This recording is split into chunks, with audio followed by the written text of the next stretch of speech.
হচ্ছে যে হুমায়ুন কবির বিজেপির থেকে 1000 কোটি টাকা নিয়েছে এমন একটা আত্মসাতের বিষয় নিয়ে, যেটা সাধারণ মানুষ এই বিষয়ে নিয়ে ইতিমধ্যে ধোঁয়াশা কাটানোর চেষ্টা করছে। এই বিষয়টিকে আপনি কেমনভাবে দেখছেন? তার নামে নানা রকম কেলেঙ্কারি দেওয়া হবে, নানা রকম তাকে প্রবলেমের মধ্যে ফাঁসানো হবে। এরপরে আরও কিছু ঘটনা হলো, যারা এই কথাগুলো লিখে বলেছে, এই ভিডিওটা ছেড়েছে, তারা কি কোনো বিশিষ্ট সাংবাদিক কি না, এগুলোর একটা ব্যাপার আছে। এখানে যখন মানুষের কাছে যাচ্ছি, অনেক মানুষের বক্তব্য আমার ভোট নেই।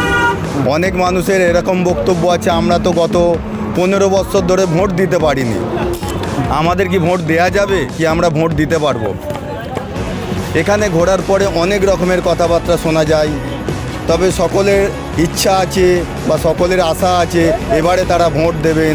তাদের একটা ইচ্ছা যে আমাদের যে সরকার আছে সেটা তাদের দরকার নেই, তাদের নতুন সরকারের দরকার, তারা নতুন কিছু পেতে চায়। কারণ তারা এই সরকারের প্রতি সমস্ত ভরসা আশা ওদের নেই আর একদমই। যে মানুষগুলো এত 15 বছর ধরে ভোট দিয়েছে, এখনও পর্যন্ত এই মানুষগুলো সরকারের কাছ থেকে কিছু পায়নি। এর কাছ থেকে পেয়েছে খালি কানুনের কাছ থেকে এরা কোনোদিন কোনো সাহায্য পায়নি। কোনো রকম নেতাদের কাছ থেকে এরা কোনো রকমের কোনো সাহায্য পায়নি। প্রত্যেক মানুষই একই কথা বলছে, হুমায়ুন সাহেব কবে আসবেন, এখানে কবে মহাসভা করবেন। এরকম প্রত্যেক মানুষের মধ্যে একটা আশা ও ভরসা আছে, মানুষের বহু ইচ্ছা আছে। বলছি, আপনাকে যদি ক্ষমতায় আনে এই বিধানসভা থেকে, আপনি যদি জয়ী হন, 6 মাসের মধ্যে প্রথম 3টি কাজ কী করতে চাই? প্রথম হলো, এখানে সর্বপ্রথম একটা কাজ হচ্ছে যে এখানে কোনো বড় কলেজ নেই, যেখান থেকে ছেলে মেয়েরা অনেক দূরে পড়াশোনা করতে যায়। এখানে সবথেকে একটা বড় সমস্যা আছে। তার সঙ্গে আরও যে সমস্যাগুলো আছে, এখানে কোনো ভালো শিক্ষার ব্যবস্থা নেই। তার সঙ্গে কোনো রকমের চিকিৎসা যে ব্যবস্থা, সেটাও খুব ভালো নয়, খুবই খারাপ চিকিৎসার ব্যবস্থা। এই চিকিৎসার ব্যবস্থা ভালো করে ঠিক করতে হবে। তার সঙ্গে আমাদের এখানে একটা বড় কলেজের যে প্রতিষ্ঠা করার দরকার আছে, এগুলো খুবই দরকার আছে। আমি ক্ষমতায় যদি আসতে পারি, ইনশাল্লাহ এই কাজগুলো সর্বপ্রথম করব। তারপরে আরও একটা কাজ থাকবে, যেখানে শিক্ষিত ছেলে মেয়েদের জন্য শিল্পের উন্নয়ন করা। এগুলো আমার নজরের মধ্যে আছে, যেইগুলো এখানের মানুষের খুবই দরকার আছে, যেগুলো থেকে মানুষ সর্বক্ষণ বঞ্চিত আছে। বলছি, 26শে বিধানসভার নির্বাচন, আর এই জায়গাটা দাঁড়িয়ে আপনাদের দলের মূল লক্ষ্যটা কি? আমাদের দলের মূল লক্ষ্য হলো সমাজের উন্নয়ন করা, এটাই আমাদের মূল লক্ষ্য। আচ্ছা, আপনি কি মনে করেন 26শে বিধানসভা নির্বাচনে যে ভোট দান, সেখানে সুষ্ঠুভাবে ভোট প্রয়োগ করতে পারবে কি সাধারণ মানুষ? সেই বিষয়ে আপনার আত্মবিশ্বাস কতটুকু? এখনও পর্যন্ত আত্মবিশ্বাস আছে। যেভাবে আমরা মানুষের পাশে যাচ্ছি, দেখছি মানুষ এই ব্যাপারে অনেকেই অনেক কথা বলছে, তবে এটা আমার বিশ্বাস আছে হয়তো এবারে ভোট হয়তো সুষ্ঠুভাবে হতে পারে, যদি প্রশাসন পুরোপুরিভাবে ভালোভাবে সকলের প্রতি ন্যায় নিষ্ঠা রাখে। বলছি, আপনি এই 79 নম্বর পলাশীপাড়া বিধানসভা থেকে আপনি প্রার্থী হয়েছেন এজিইউপি বা হুমায়ুনের ডাকে, তো এখানকার ভোটার সাধারণ মানুষ, তাদের উদ্দেশ্যে আপনার বার্তা কি? তাদের উদ্দেশ্যে বার্তা হলো, তারা আমাকে ভোট দিক, উন্নয়নের জন্য, সত্য ন্যায়ের জন্য, সকলের সঙ্গে যেন সমানভাবে ব্যবহার হয়, সকল যেন কানুন ব্যবস্থা সকলের সঙ্গে সমান ব্যবহার করতে পারে, সকলের ভালোভাবে সকলের সঙ্গে বিচার আচার হতে পারে ন্যায্যভাবে। আমরা পলাশীপাড়ার অধিবাসী হিসাবে প্রচুর, এখানে নাগাদী বাজারটা পলাশীপাড়া বিধানসভা কেন্দ্রের অধীনে। এই এলাকার মানুষ দীর্ঘদিন যাতায়াতের অনেক ব্যবস্থা নাই।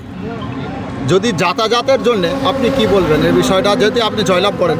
সমস্যার সমাধান কীভাবে? মানুষের যাতায়াতের সমস্যা ক্ষমতায় আসার পরে আমরা এই নিয়ে চিন্তাভাবনা করতে বাধ্য হব, যে এই জনগণ যখন ক্ষমতায় নিয়ে এসছে, ওদেরকে আমি ওয়াদা করেছি বা আমাদের ম্যানিফেস্টো আছে, তাতে বলা হয়েছে যে আমরা যে উন্নয়ন করব, যেমন রাস্তাঘাট আছে, জল আছে, বিদ্যুৎ আছে, এগুলো এদের খুব প্রয়োজনীয় জিনিস আছে, যেমন শিক্ষা, স্বাস্থ্য ও শিল্পের মতো। আচ্ছা, যদি আমরা পলাশীপাড়ার অধিবাসীর বিক্রমপুর পঞ্চায়েত এই দিকের মানুষগুলো যদি তেহট্ট প্রশাসনিক ভবনে যেতে চায়, তাদেরকে বানিয়া হয়ে যে ঘাটটা পার হতে হয়, তেহট্টর ঘাট, ওখানে জীবন হাতে নিয়ে পার হতে হয়, কারণ ওটা বাঁশের ব্রিজ। যদি আপনি জয়লাভ করেন, আপনি কি আপনার অধীনে নয়, তবু ওটার জন্য কি আপনি দাবি তুলবেন যে মানুষ যাতে আগামী দিনে ভালোভাবে জীবনের ঝুঁকি নিয়ে তার জন্য পার হতে হয়? হ্যাঁ, আমি ওটা দেখেছি। ওটা একটা বাঁশের ব্রিজ আছে, যেটা মানুষের জন্য খুবই দুর্ভাগ্যপূর্ণ যে এত বড় দুটো বিধানসভার মধ্যে ওই একটা জয়েন্ট আছে, নদীর উপরে একটা বাঁশের ব্রিজ আছে। আমার খুবই লক্ষ্য থাকবে যে আমি যদি জিতে আসতে পারি, ইনশাল্লাহ ও কাজটা করার জন্য খুবই আমি চেষ্টা করব। যেহেতু আমার বিধানসভার মধ্যে না হওয়ার পরেও ও নিয়ে আমার খুবই চিন্তাভাবনা থাকবে, যাতে মানুষের সুবিধা হবে সেই জিনিসটা আমি করতে থাকবো। বলছি এই পলাশিপাড়া ৭৯ নম্বর বুথ থেকে ঠিক আপনার বিধানসভা থেকে কিন্তু শাসক গোষ্ঠীর পক্ষ থেকে আছে রুকবানুর রহমান, ওনাকে আপনি কেমন প্রতিদ্বন্দ্বিতা হিসেবে দেখছেন? দেখুন, সমাজে বহু মানুষ জানেন উনি কী ধরনের লোক, কোথা থেকে এসছেন। যে লোকটা গত 15-16 বছর হলো নিজের ভাইয়ের মৃত্যুর এখনও পর্যন্ত বিচার করতে পারেনি, এবার আপনারা নিজেরা চিন্তা করুন সে আপনাদের বিচার কোথা থেকে পাইয়ে দেবে। এটা হচ্ছে সবথেকে বড় প্রশ্ন। তাকে আজকে এখানে পাঠিয়ে দেওয়া হয়েছে এই বিধানসভার মধ্যে। বলছি এই মুহূর্তে একটা ভিডিও ইতিমধ্যে সোশ্যাল মিডিয়ায় ব্যাপকভাবে ভাইরাল হয়েছে, জানি ইতিমধ্যে একেবারে বঙ্গ রাজনীতি তোলপাড়। সেই বিষয়টি দেখানো হচ্ছে যে হুমায়ুন কবির বিজেপির থেকে 1000 কোটি টাকা নিয়েছে, এমন একটা আত্মসাতের বিষয় নিয়ে, যেটা সাধারণ মানুষ এই বিষয়ে নিয়ে ইতিমধ্যে ধোঁয়াশা কাটানোর চেষ্টা করছে। এই বিষয়টিকে আপনি কেমনভাবে দেখছেন? দেখুন, এরকম যখন কোনো পার্টি মাথাচাড়া দিয়ে ওঠে, যখন সামনেওয়ালা মনে করে একে দিয়ে আমার লোকসান আছে, একে তো বারবার, এটাই তো রাজনীতি, যে বারবার সামনেওয়ালাকে কোনো রকমে যে কোনোভাবে তাকে কমজোর করা হবে, হ্যাঁ, তার নামে নানা রকম কেলেঙ্কারি দেওয়া হবে, নানা রকম তাকে প্রবলেমের মধ্যে ফাঁসানো হবে।